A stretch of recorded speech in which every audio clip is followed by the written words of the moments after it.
Keep It or Change Cars, the motoring podcast with news, views, and interviews. Normally, I say welcome back to the podcast, but I think this time around, you guys already know why you're here, so I'm not going to welcome you guys. The only thing I'm going to do is actually thank you for coming back and watching our podcast again. But if it is your first time watching this podcast, welcome. This is the Keep It or Change Cars podcast. And as always, if you're new here, there's this beautiful black gentleman over here. And also for a bit of color, we have a white gentleman this side, which is Michael Pursuit. How are you, Mike? That is the best intro I've ever heard. Let's do it again. No, in fact, you can't better that. Awesome. Had an incredible week. Yourself? Quite good. Quite busy, but at the same time a bit relaxed. Relaxed in the sense of I'm not doing any launches. Busy in the sense of I'm shooting like almost every second or third day now. Now, for the audience, when you say shooting, you talk about car reviews. Car reviews. For your own channel. Yes. Share with the audience a little bit about your own channel. Okay, so my own channel is called Switch South Africa. So that's where you find all the car reviews. Any new car that comes into the country, if I'm fortunate enough to get it from a brand, I will get it and I will do a review on it and then I'll post it on the YouTube channel. So yeah, that's basically it. But I think what sets you apart on your own channel, you, like we do here, you call it as it is. Yes. You like the OEMs, no question. 100%. But if there's something you can fault the car on, it's not a case of keep quiet, you call it out. No, yes, I do, because I think the most important thing for me is when people watch my reviews, some are watching for entertainment purposes, which is totally fine. And then there's the vast majority of people that are watching because they want to buy the car as in today or in the next couple of months or even in the next year. So I don't want to give a review and be not tell them the truth about the car because they're going to buy that car based on my review and based on many other people's review. Of course. But now if they buy a car and there's certain things that I knew about the car but I didn't point out, and then they have a bad experience with the car, they'll say, but Nick is the one that told me to buy this car. And then it just builds up a bad reputation for you as a brand. Well, think about it. You've got the experience. I always say if a person has got the experience, you need to know what to look for immediately, how comfortable you are in the car, little rattles, little squeaks, fuel consumption, whatever the case may be. How many people, in your opinion, you're not going to mention names, keep quiet because it's not what the OEM would want to hear? Does it happen? And 100% it does happen. I think there's still a lot of people that do review cars that maybe they come across a fault and don't say it, but at the same time, I kind of don't blame them because especially when you're starting out. When you're starting out, you want to be brand friendly. And I was like that at some point. I just didn't keep quiet about a problem of a car, but I was like brand friendly. I wouldn't, like right now, if I'm It's not what you say, it's how you say it. It's how you say it. Right now, if I review a car, then let's just say the T-Cross that I'm currently driving, let's just say I'm not enjoying how smooth it is right now, like in terms of the drive. I will say it. I don't like the gearbox, but it is quite smooth. But I'll say I don't like the gearbox right now because I've kind of built up like a reputation for myself. Whereas if I'm starting out and I would say something like that, not only the OEM will ask questions of, what are you saying? We haven't driven many cars. What do you mean it's not smooth drive? But someone that's watching my platform and sees that this is like the second video on my YouTube channel and I'm already saying, I don't like the drive. It's not smooth enough. It's not smooth enough based on what? So you don't have a rep sheet, if I should say, to say, I don't like the drive because it's not smooth enough. But once you've built up a profile, you can be a bit more objective and say things. But how you say it is also very important. But there are some people that don't say things. They shy away from saying 100%. Now, you're in a VW T-Cross. Yes. Today is VW's chance to be on camera. I didn't say the chance to shine because trust me, they're not going to shine. But before we talk about VW or before I give a lecture on VW, how's the week been? Do you know what I did yesterday? No, I don't know. What do you want to tell me? Have you heard of something called DealerCon? I think I saw a press release about it. I think it was Cosmetic or something that has to do with dealers. I'm not sure exactly what it is about. So when I saw DealerCon the first time, I thought, bit of a strange name, because when we talk about a con, so you heard about the DealerCon, but con stood for convention. To the team at cars.co.za, to the Sandton Convention Center, to all the attendees, Nicky, normally I say it's a round figure. It is a round figure, but there's a big one in front of each hand. 10 out of 10. Okay. If I say to you, I had high expectations because they had some good speakers. Were you there? I was there. Okay. It was literally 10 out of 10. I mentioned about the convention center. So they took an incredible venue because an event is as good as a venue. 100%. You do an event at the wrong venue, well, you're starting off bad. 10 out of 10 venue. Lee Nike from TransUnion, the people from cars.co.za, the head of Motors, head of Bidvest, Faan van der Walt from WeBuyCars. You had the right people there. Wendy Nola, do you know the name Wendy Nola? No, I do not. Well-known consumer journalist, And if anybody's got your back, it's Wendy Nola. About 800 to 1,000 attendees. Ooh. That's a lot. That's a lot of people. So to cars.co.za, you are our competition, but credit where credit is absolutely due. 2026 is one attendee coming, and he's just coming to be in awe again. Yeah, I think that's a lot of people. 800 to 1,000 people. That's a lot. And everything went smooth to get in, super smooth. Lunch, the food, the breaks. Literally, if I say to you, flawless. No? How would you do it? Do it like that, times 2. Times 2. Well done. So what was it about, essentially? So it was for the dealers to come and learn. When I say learn, be updated what's happening in the industry. I mentioned Lee Nike from TransUnion. Okay. TransUnion are the company that determines the book values. How do they determine the book values? Where is the market going? Then you hear the head of Motors. You hear from the head of Bidvest. Incredible companies. And Van der Walt, WeBuyCars, you're buying 16,000 cars a month. I think you know your stuff. So let me make it easy for you. 2026, I said I'm going to be there. 100%. Yourself? Yeah, because now I'm actually quite interested in like what it's all about. So yeah, definitely. As long as, yeah, I'd like to be there. I also want to know more about WeBuyCars in specific. Dealerships for me, not really a fan of, but WeBuyCars and like the concept of WeBuyCars, that's where WeBuyCars, Weelee, that type of concept. I like that. So if you take WeBuyCars and Weelee, for me, what they've got in common, they are the country's leading buying services. Everybody wants to buy a car. Think about it. Every dealer that sells a car needed to buy a car. But how many dealers can buy more than 25 or 30 cars a month? Not a lot of dealers have the budget for that. 2. Or maybe a little bit more than 2. But only 2 groups can buy en masse. Weelee, I want to say the new entrant into the market. When I say new relative to WeBuyCars, I think they've been around since 2017. It was like yesterday, but it's already 8 years. And then WeBuyCars, the absolute leaders. Weelee, stand out. How many cars a month would you imagine they're buying? Roughly. Because WeBuyCars is 16,000, I must say Weelee 3,000. Okay. Close, 1,000. Oh, okay. Now, 1,000 relative to 16,000, it's far away. Yeah. But 1,000 relative to 30, 40, 50, or 100, unbelievable. If you're looking to sell your car, without a shadow of doubt, in my mind, you need to get more than one quote. And we've mentioned the names. A big shout out to incredible companies. 100%. You said you want to speak about VW. What's going on there? Short answer, long answer. You know where this goes. Long answer. There's only a long answer, yeah. So I've said openly in the past, am I an admirer of VW, the product? 100% you are. We've said before, the public. Toyota, standout. But there's only 2 brands that all racial groups and male and female love. Who've we said before? VW and BMW. 100%. So now VW, you've got universal following. You've got a public who loves you. Show some love back. If I say to you, there's 2 brands that I'm getting a lot of complaints about at the moment, VW is one of them. The second one we'll deal with in due course, but what's the big difference between VW and the second one? What would you imagine for me? So I'm saying I'm getting a lot of complaints and a proper. When I say a lot of complaints, VW, half my day's complaints are dealing with VW. I wouldn't say reliability. I don't think reliability is an issue at VW.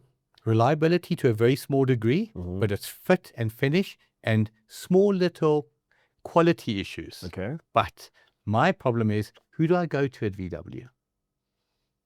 When you have a problem? Yeah. Who do I engage?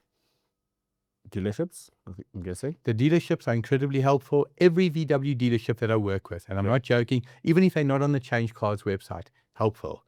But when you're dealing with VW head office, because why? The VW dealer's been told VW South Africa has got to approve it. Who do I go to there? I don't know. Sure, no one. There should be someone within the ranks to us. Martina Biene, you are the CEO of VW South Africa. I've reached out to you nicely and repeatedly. You don't even have the courtesy to reply to customers where you CC'd in, or to myself. Then when it comes to Andile, who essentially deals with the complaints, he told me in writing, no need to involve yourself in such matters, we've got it covered. Most definitely, under no circumstances will you ignore a customer. Customer reaches out to us and will we ignore it. So to VW South Africa, I think when we spoke about the VW Crafter, I said to you, VW, you're on my radar, I like you. but now they're taking an absolute we don't care approach. So I'm asking everyone who's got a problem with a VW to reach out to us, and I will CC Andile and the CEO of VW South Africa, Martina Bienayen, and let's see how that plays out if they continue to ignore verified claims that need to be fixed. So let's just take it a step back. This reminds me of a similar situation when we had earlier on with Ford, right? So the way forward that you'd want. The way forward? What did you say? The way forward? No, the way. Can you please leave my people at Ford alone? Good people. The way forward from VW is essentially what? Like, I get you with Ford, they. I just forgot his name. He reached out to you. It was Minesh and Ryan Sill. Sorry. Unbelievable Ryan Sill. people. So essentially, that's in this situation, you want something like that so that it can also go to the consumers, the public. 100%. So it's always very easy, and I've said it before and I'll say it again. The problem is not the issue. It's how the problem is either dealt with or in many cases not dealt with. The customer is not always right, but the car's under warranty. There's quality issues. There's no gray area. The car's under warranty, needs to be sorted out. Customer reaches out to VW customer care, gets ignored. Customer reaches out to VW customer care, is told that they're not going to cover it. What is his recourse thereafter? So why would VW customer care say we're not going to cover if the car's under warranty? Honestly, I'm going to give you the short answer. Okay. Because they don't care. So simple as that. So in that regard, let's just say I own a VW and my Golf 8R, my future car. So I own that. It's going to happen. Because trust me, if it doesn't happen, this podcast is not going to be happening in 2026. Yeah, so let's just say I own that vehicle and my turbo goes. That's covered under warranty. Correct. So, and then I go to VW Montana. They just to name the one closest. They're an agent. They're an agent. Right. So if I go there, then they say, no, we're not covering it. And hold that thought for a moment, because I've always said I'm not here to cover for anybody, but the agent is a representative of the factory. Okay. The guarantee is provided by who? The agent or the factory? The factory. Correct. So essentially what's communicated through the agent is what's coming from head office. Correct. So I take it to any VW dealer. I've got a good relationship with them. I don't know them from a bar of soap. They go onto the system. They say, Nicky, your car's under guarantee. The following has failed. Okay. They send in a factory claim. The VW factory, in this case, will approve it or repudiate it. Now, I speak about no gray area. The vehicle's under warranty. The very reason, and I'd actually like to chat on this or touch on this later about why people buy new with a warranty as opposed to secondhand without a factory warranty. I buy a new car with a warranty. I'm buying it because I want to show off? No. I buy it because I want peace of mind. Mm-hmm. Something goes wrong. There is no gray area. Yeah. Who must accept responsibility for that failure? The owner or the company in the situation. 100%. And in this case, the OEM is VW, and they're not accepting it. And as I said, brought to the attention of customer care, ignored. Brought to the attention of the hierarchy under Martina, ignored. What happens thereafter? You know what happens? You make it public. You say, we're trying our hardest, and they're not doing anything about it. Okay, that makes sense. Well, that's fair enough. I think that route kind of makes sense. I expect to get an email tomorrow. Not because I'm demanding it, but I expect to get an email a couple of hours after this comes out. So, after this heated conversation that you had with the camera. Me, myself, and I. Yes. So, I know you own a VW. You own what's that? The white one. 2.5i. Sorry, not 2.5i. 2.3i with a Caravelle spec. Yes, correct. And a 1971 beautiful, I don't want to say original, but very close to original 1971 Combi. I am a VW fan. Yes. Now, I'll remain a VW fan. You are still a VW fan? Absolutely. Okay, that's good to hear. But let me tell you why. So not because I own those two.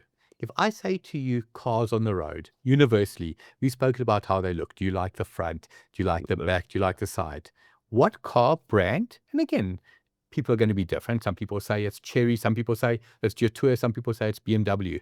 But what car brand across the board can you say has got good-looking cars? VW. 100%. From an entry level all the way to the top. So now when you talk about entry level, what are we talking about? The Polo. Polo. Okay. So when I think of Polo and I see R-Line, that R-Line just means a lot to me. But the Tiguan, when last did you pay attention? I think you get the Tiguan and you get the Allspace, which is the Allspace is a bigger one. Yeah, it's a bigger one. It's called Tyron now. Yeah, but it's a bigger one. Yeah. If I'm trying to teach the public anything, I'm yet to learn myself. The Tiguan, the normal size one, 5-seater one, yes. is the 5-seater. Is that not, in your opinion, one of the best looking cars on the road? It is. I think for me, I think it's probably the best looking SUV in that segment. Tight competition, not like a Sportage, but in that segment, for me, the Tiguan is. Without a doubt. So, to answer the short question, I remain a fan of the product. I won't lie, I do not remain a fan of management. I do remain a fan of the vast majority of VW dealers. But there's one province where I'm finding that the public can do a lot better. You're from Limpopo, right? I could guess which province it is. So it's not, as I'm going to say, not Limpopo. Correct. It's not Gauteng. It's not the Western Cape. And it's not KZN. And it's not Northwest. Eastern Cape. 100%. 7, we were down to 7.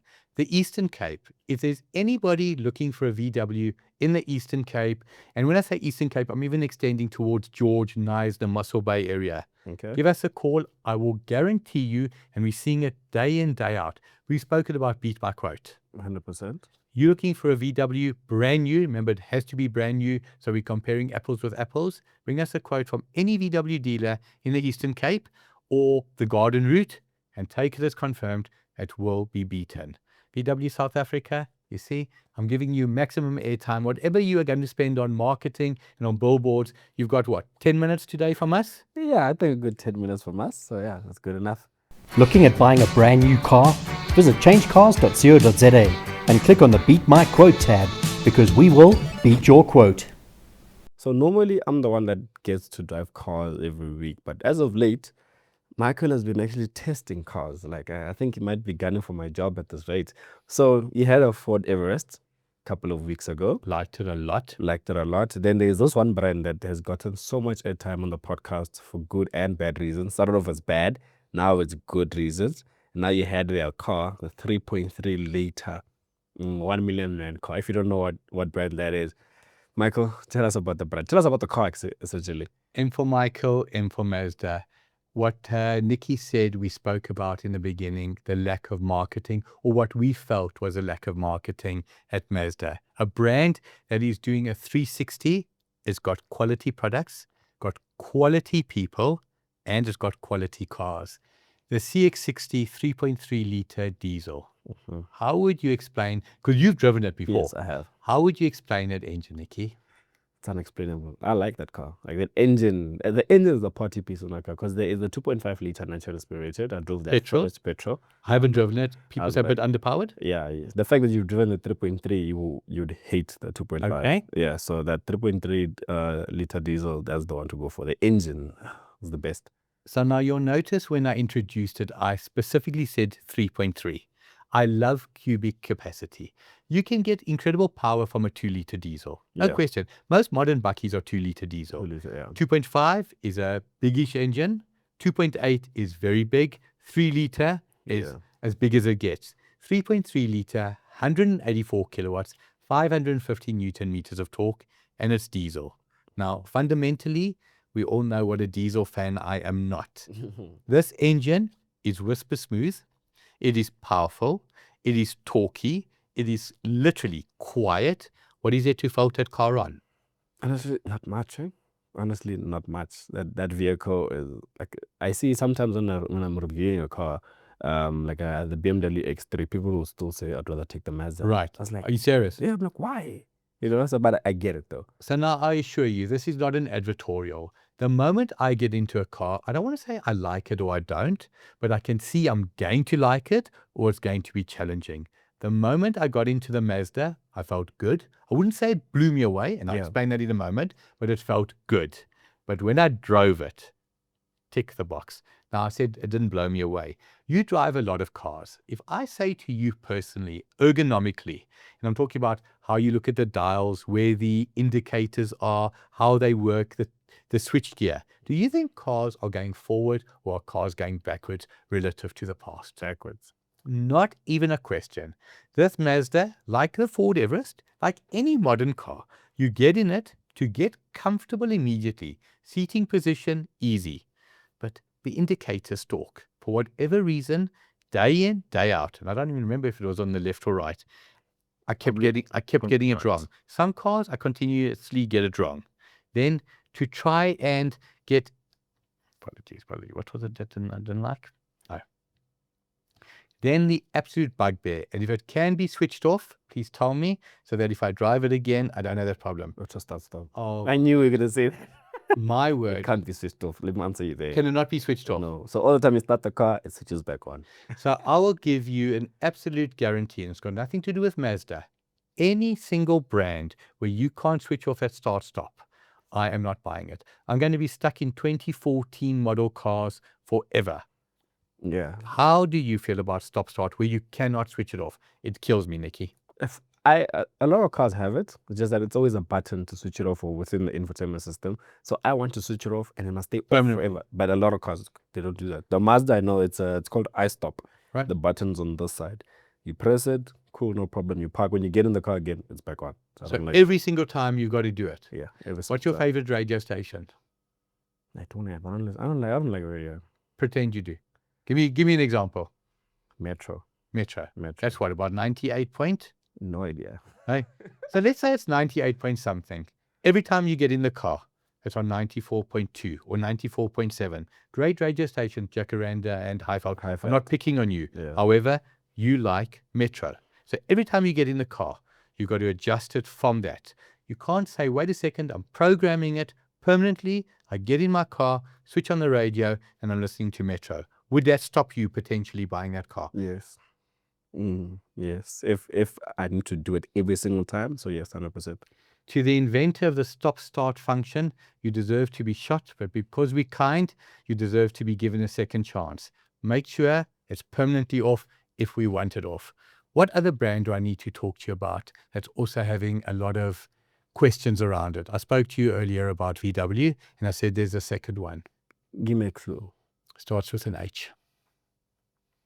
It's not Honda, I assure you. There's one, Haval. Okay, Haval. Now again, and I've got to say it, if I have a problem with any brand, all I want is to CC the relevant person and say, Nicky, good news, I'm putting you in contact with Mr. So-and-so. Excellent company, they really care, take it as confirmed, it will be dealt with. Give you an example. Mahindra. If there's any complaint about a Mahindra, and it is happening, it can happen, I CC in the head of Mahindra and the head of technical.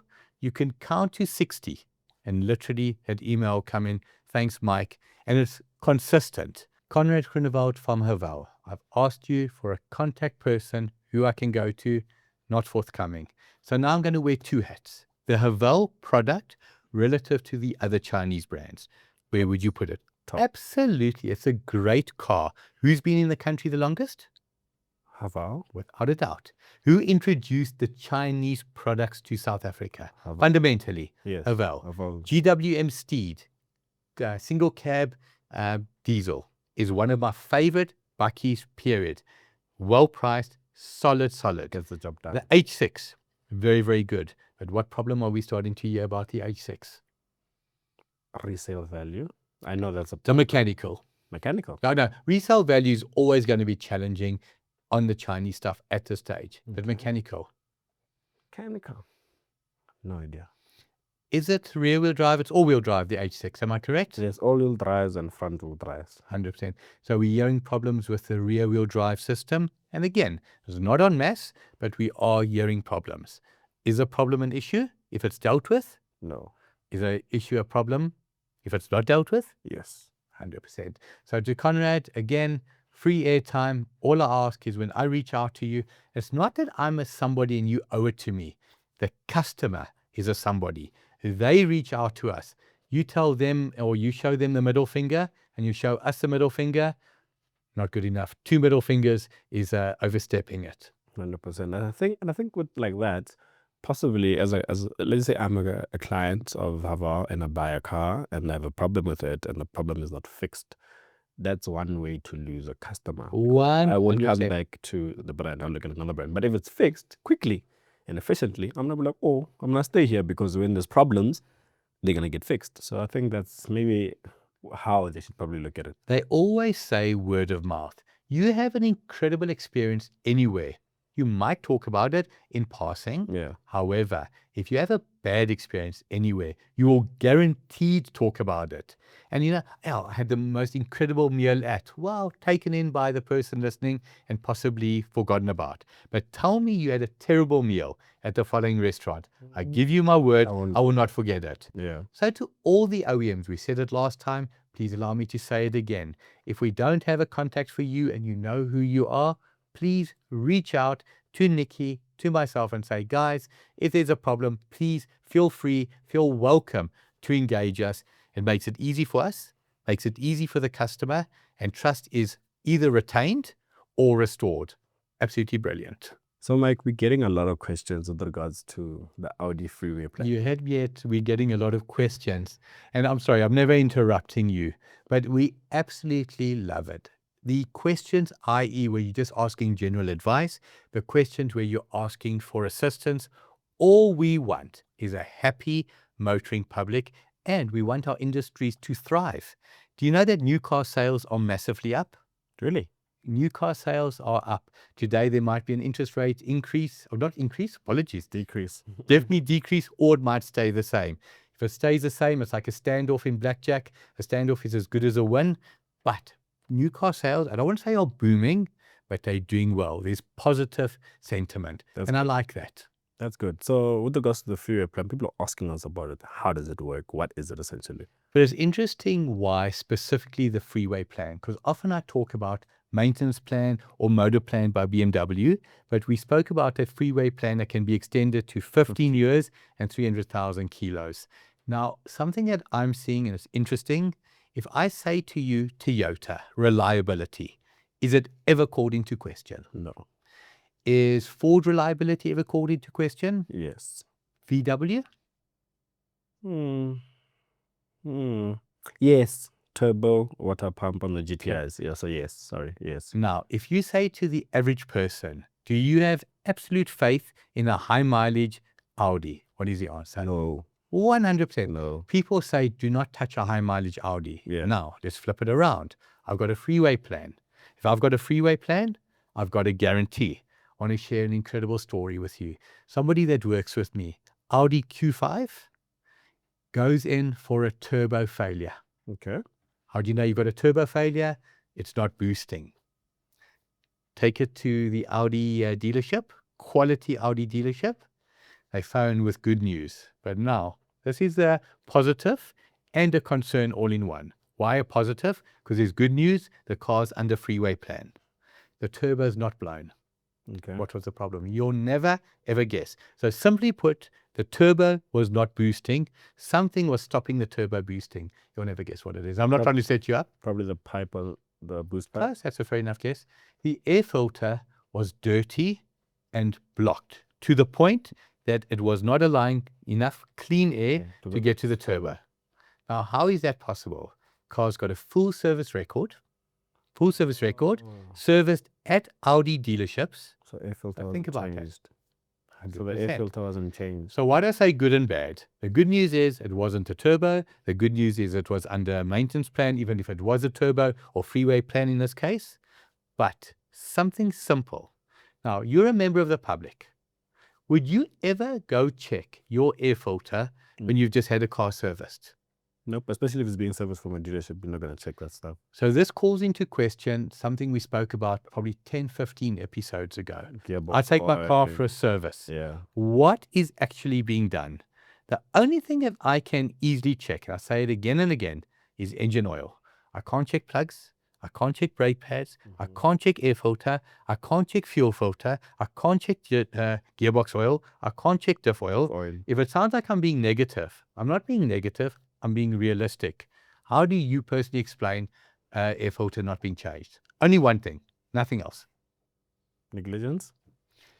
It's either negligence, which is unacceptable, or blatant charging for something, stealing that, selling it later, and claiming it was done. Who is going to go check? True. Yeah. But I do remain an Audi fan. However, after the interview with Peter, I'm leaning towards Nicky. BMW. Welcome to the club. And Nicky's leaning towards me. Again, always focus. He told me secretly that he absolutely loves Arsenal. I knew. But stop. Please don't interrupt me. But he's too shy to say on air. So now, moving back. BMW. Is it true, Nicky? Do you like Arsenal? No, never. There's this beautiful Arsenal t-shirt right now.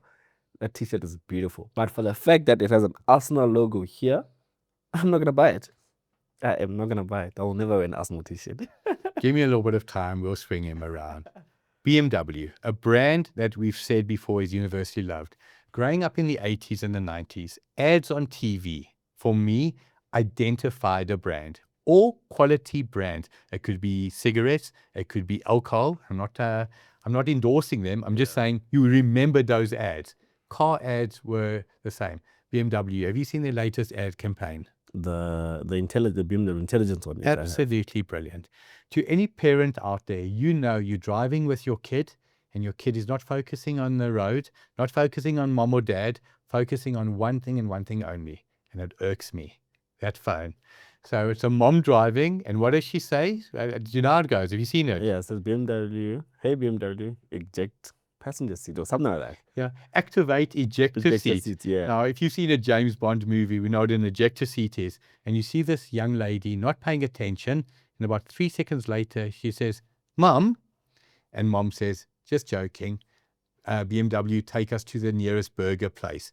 Warm, it's friendly, it makes you resonate with a brand. So to BMW South Africa, BMW International, keep up the good work. We've said before, you're universally loved with good reason. VW, Audi, watch what BMW does. They lead by example. Need advice?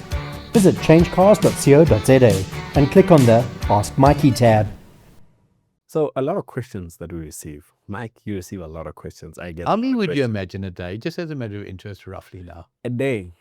There's 24 hours in a day. So one question. And there is literally 24 hours because we get questions at 2 a.m. in the morning and WhatsApps up until about 1:15 is the latest. Hi, sorry to bother. At 1:15 a.m. So I'm going to say if we have 24 hours a day, one question an hour, Spot on. times that by I'm not saying one question an hour. Let's say 24 questions. Anywhere between 25 and 30 questions a day. And again, let's be absolutely clear. Do we welcome them more than you know? But what I would just like to say is there's certain questions, I say it respectfully, not rudely, that we're going to clear up in the next 2-3 minutes with a long answer and never have to clear up again. What is that one question? I don't want to say that's bugging me, but it's a question where you can't help.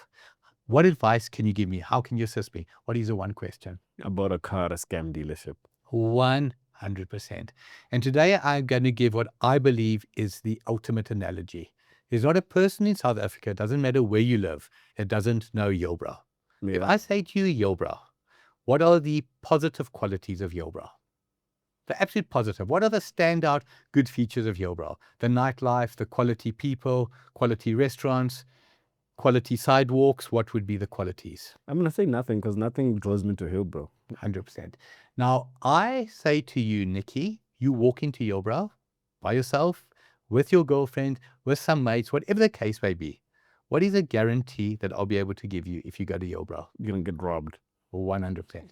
Now you're going to get robbed. So hold that thought for a moment. We talk about scam dealers. We know where they are. Joburg Central, Bramley, certain parts of KZN, Kempton Park, etc. Yeah. I go buy a car from a dealership where their reviews are on Hello Peter. They're available on Google. They say, I bought a terrible car. If I could give them 0 stars, it would be too much. What is the guarantee when you go buy a car from a junk dealer? Where they bought that car from? I'm going to say the scrapyards. 100%. And then they fix it up and then sell it to you. That dealership is only focusing on one clientele. Money. They're buying cars that are accident damaged. They're buying cars from bad homes. So we spoke about a guarantee. Not 1 out of 10, not 2 out of 10, but 0 out of 10 cars bought from a rubbish dealership will be quality. So now why I asked you about Hillbrow. I get mugged in Hillbrow. Terrible area. Terrible people around me. And I can say it. I mean, Hillbrow is synonymous with that. Your average South African will not go to Hillbrow today. Before I go to the police, Are any of the locals going to help me? No. I've just been mugged. They saw you get mugged, so they're not going to help you. 100%. So now I make my way to Hillbrow Police Station. Is Hillbrow Police Station known as the best police station in the country, the most effective? Brilliant. No. So now look where I'm going. I walked in, I knew I was going to get trouble. Now I get trouble. Now I'm expecting the police to help me. They're not going to be able to help you because what can they do? They know of it already. Correct. So I buy a car from a scam dealer. It can be a Nigerian, it can be any foreigner. You've bought the car, are they going to help you? We know no. I go to the motoring ombudsman. He finds in my favor. Is that scam dealer going to honor that claim? So why am I elaborating on this? You make the mistake up front. There is no miracle that can undo that mistake. The dealer themselves is not going to help you. The ombud is not going to help you. Who's going to help you? No one. Okay. But again, it sounds like I'm going forward and back. Very, very simple. Don't buy from a scam dealer. Don't buy from a dealer that you just know. There's dealers in Randfontein, for example, that you're going to buy quality cars that are not quality. Why do I say quality cars are not quality? You're buying a BMW, you're buying a Mercedes that should cost 350 or 400,000 Rand, but you're paying 280 or 320. There's a reason. Don't do it. So Mike, you spoke about how all of these cars that are bought from scam dealerships are accident damaged vehicles. So now, when a car has had a respray on any body part, does that mean it's an accident repair vehicle? So I just want to make sure that I'm understanding you correctly. The dealerships that we spoke about, they are only sourcing their car from the wrong place. They're buying it from auctions. They're buying it from insurance companies that are doing the write-off auctions. Yeah. However, a quality dealership, Nicky, and I'm seeing this every single day, and I want to make sure I'm answering your question correctly. A quality dealership will buy a car with 60, 70,000 kilos. Good car. That car's got stone chips on the bonnet. That car's got a small stone chip on the right front fender. That car, they bought it, it had a little, that trolley dent when you go to... Yes. Okay. A few dents on the car. How do you fix that? We have to respray it. Correct. Now, let's focus on that. You said respray it. So, accident damaged cars, we know the history, but I go buy a car from a quality dealership and I take it to my mechanic afterwards for a quick check for something. And he says, oh, do you know that the bonnet's been resprayed? This car's been in an accident. No, sir. That car, because the bonnet has been resprayed or the fender's been touched up, doesn't mean it's been in an accident. And they refer to that as cosmetic repairs. And I always say, let's elaborate why. You buy a car from a top quality garage. You see it on the floor. Be reasonable. Do you expect that car to be in perfect condition when you look at the body? Correct. So the only way I can get it in perfect condition, otherwise I'm stuffed if I do, stuffed if I don't. The bumper's got scratches on it because it can happen. Yeah, I respray it. But I don't respray it because it's had an accident. So to the public, the fact that a car's had any form of respray work doesn't mean, and you've got to take this on board, that it's been in an accident. It can be for the reasons I mentioned. I know that every quality dealership that wants to get it ready for the showroom floor will do touch-ups. Nothing wrong with that. Makes sense. Now we're going to the last part of the segment where we essentially end the podcast. I'm crying, I'm sad. Before we end the podcast, I think our last podcast we spoke about banks, right? And I think we spoke about banks quite a bit. I want us to just touch on about that because there is a bit of an update with that in that regard. So I've always said I love the OEMs. I really do. When I say I'm talking about we. Yeah. Love the OEMs. Love the dealer groups. Do we or do we not love the banks? Because I promise you, it's a 3-letter answer. Yeah, we do. Yes. All we ever ask is please cooperate. In the last week, absolute shout out. There's 4 major banks in South Africa. Westbank, MFC, Absa Bank, Standard Bank. Name anyone you like. Westbank. I've picked up the phone to my contact at Westbank without fail. Not kind of, without fail. Got involved. And when I say get involved, and then we fall away because we can't see through every single case. Okay. All we ask is that the bank gets involved. So you started with Westbank. MFC, spoke to the head of MFC. Absolute, takes a call. Michael, we're here to assist. Well done. Standard Bank, funny enough, no problems with Standard Bank. We haven't had a single complaint about Standard Bank. Okay. fantastic. But I think in all fairness, their market share is less. But we've got a good contact with Standard Bank. And then who have I left out? One more. Absa. Like Westbank, I've got an incredible contact there to his absolute credit. And I'll never mention a name because it's just not appropriate. But you know who you are. Starts with a D. I salute you and I appreciate you. You make our job easy. The banks themselves, if I said to you en masse, are they concerned about these vehicles being financed that are accident repaired? Yes or no? Yes. They are massively concerned. I spoke about MFC, the head. He said, we've got a division, we've got an individual that specifically looks into this. It can happen, but are they allowing it to happen knowingly? No. MFC, well done. You deserve the credit. Yeah, I think we spoke about a lot of topics today, and it's good that we end off the podcast on a positive note. It's good to hear from the banks that they're actually trying to save you guys and do the best what's for you guys. So it's been another beautiful podcast. You guys know we always, please guys, like, comment, subscribe, share, follow. What have I left out? What was the magic number we wanted on TikTok? 100,000. Thank you for 100,000 on TikTok. We're on 100,000. We're over 100,000. So that's good. Love it. And 75,000 on Facebook. But I would like to say we're only a quarter of the way there. 300,000 on Facebook, 400,000 on TikTok. To the followers of the show, absolute immense appreciation. Looking to buy a new or used car? Visit changecars.co.za. Keep it or change cars, the motoring podcast for you.